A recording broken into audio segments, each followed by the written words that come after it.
ఇవాళ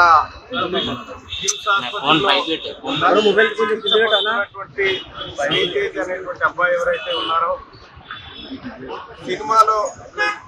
సినిమా చూడడానికి వెళ్ళి తొక్కిసలాటలో గాయపడ్డటువంటి శ్రీతేజ్ అనేటువంటి అబ్బాయిని పరామర్శించడానికి రావడం జరిగింది. అయితే అబ్బాయి పరిస్థితి చూస్తే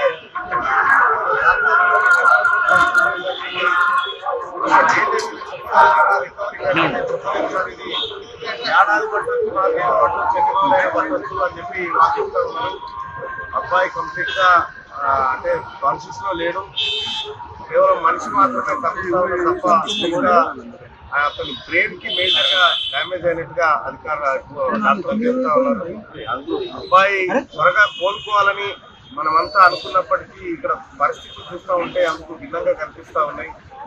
తొక్కిసలాటలో అబ్బాయి తలపైన బలమైనటువంటి ఒత్తిడి జరిగినట్టుంది. దానివల్ల బ్రెయిన్ కి ఆక్సిజన్ అందక బ్రెయిన్ చాలా సేపు డిస్టర్బ్ అయింది.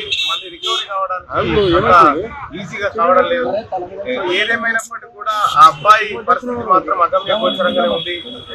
పుష్ప 2 సినిమా ధ్యేయంగా వీళ్ళ కుటుంబం అంతా చిన్నాభిన్నం అయిపోయింది. మరి సినిమా వాళ్ళు ఎంతమంది వస్తున్నారు, ఏం చేస్తున్నారు క్యూ న్యూస్ లో పనిచేయటకు అనుభవం గల కెమెరామ్యాన్లు కావాలను సంప్రదించవలసిన నెంబర్లు 8688926084.